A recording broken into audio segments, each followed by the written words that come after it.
Hello YouTube, I'm Knife from Finale Guitar.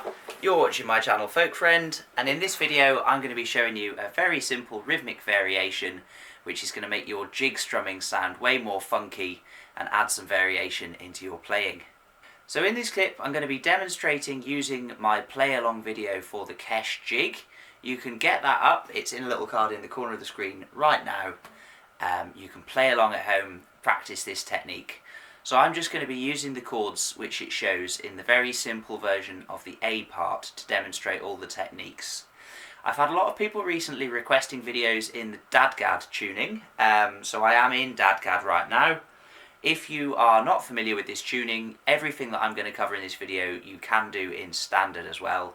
Just play the same chords that I'm referring to with the standard shapes rather than the DADGAD ones that I'm going to be using.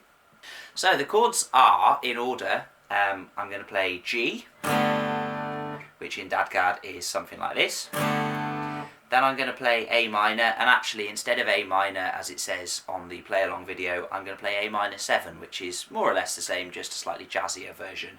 So that's going to look like this. Then I'm going to switch up to a kind of C chord.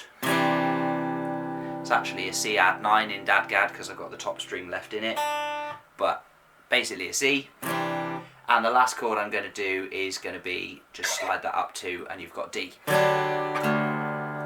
In DADGAD you can actually just play D like that as well, but I like this one because I'm already there, so it makes sense to slide it up. If you were doing standard chord shapes, it would just be your normal G, A minor or A minor 7 without that finger, then C, and then up to D. So if I just play, I'm going to use the down, down, up strumming pattern, aka DADGAD. That's my sort of standard go-to one. And I'm just going to play you through what those chords sound like if I change so that there is one chord for every bar. So it would sound something like...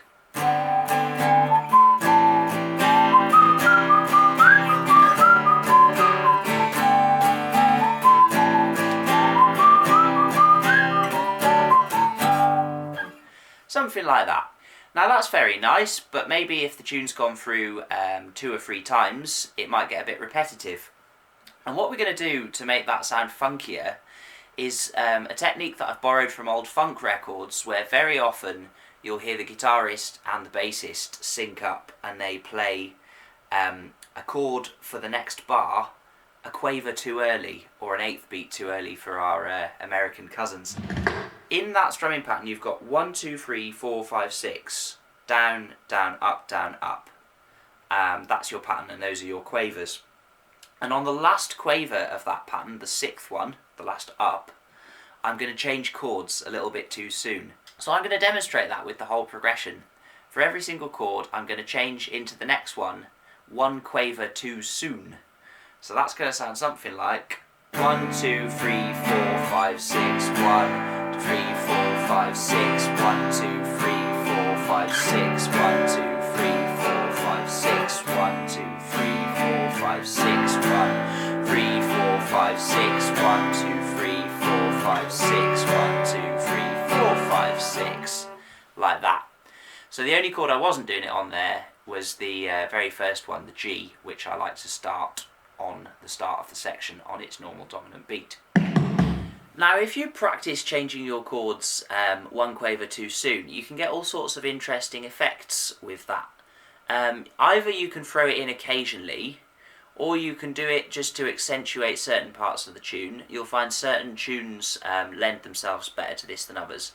But one thing that I really like to do with it is use it to link major chords to their related minors. A progression that I might do very commonly is, instead of playing G, I might play an E minor instead. So here's my G, and here's my E minor. E minor is G's related minor. For those who don't know what I mean by that, check out my previous video on that subject, which you can find in the corner right now. What I sometimes do is, instead of replacing the whole of a G bar with the E minor chord, I might use a little link to join the two together. So I might go something like that. In this example with the Kesh jig, what I could do is play, as my progression for the A part, I could play 1 bar of G, then 1 bar of E minor, then up to the C, and then to the D. So I've replaced the second bar with a bar of E minor. And I'm going to link those two chords together using a little run like that.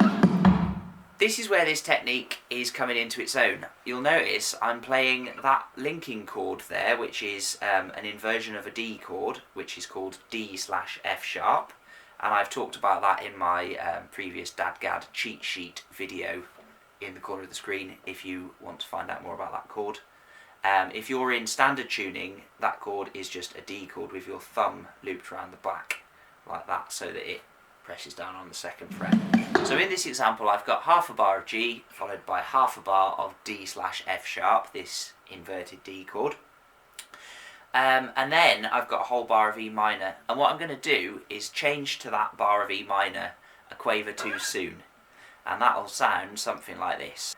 1, 2, 3, 4, 5, 6, 1, 2, 3, 4, 5, 6, 1, 2, 3, 4, 5, 6, 1, 2, 3, 4, 5, 6, 1, 2, 3, 4, 5, 6, 1, 2, 3, 4, 5, 6, something like that. I really like doing that. I very often do it. I will very often use this in conjunction with a little linking phrase to link a chord to its related minor. Last thing then, I'm just going to demonstrate how I would play once through the Kesh using this little rhythmic variation in a few different places, and I'm also going to throw in this little linking section that I showed you before, linking G down to its related minor, E minor. So it would sound something like this.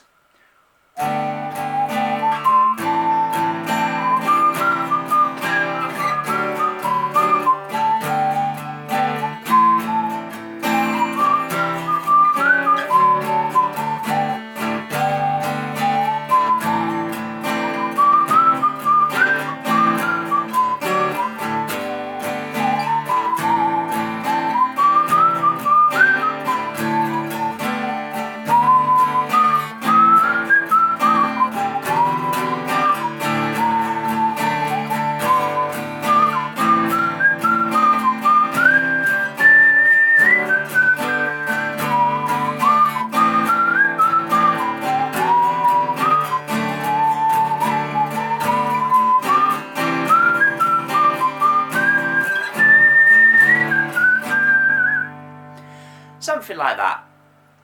So I hope that's been helpful to you. This is a really nice little rhythmic idea, just moving the chord change 1 quaver too soon. In the next video I'm going to be showing you some ways that you can do that with reels as well, so keep your eyes peeled for that one. That'll be out next weekend sometime. I'm going to move my uploads to Saturdays for the time being because they seem to get more hits when I do that. So yeah, it'll be next Saturday afternoon. If you have been enjoying this video, please do give it a thumbs up, give it a little like down below, leave me a comment, let me know anything else you'd like me to make videos about, who you are, where you're playing.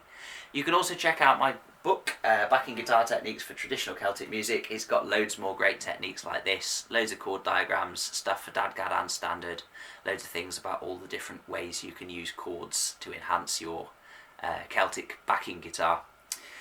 That's it from me then. Hit the subscribe for my next video, which will be out next weekend, and I'll see you all very soon. Cheers for watching.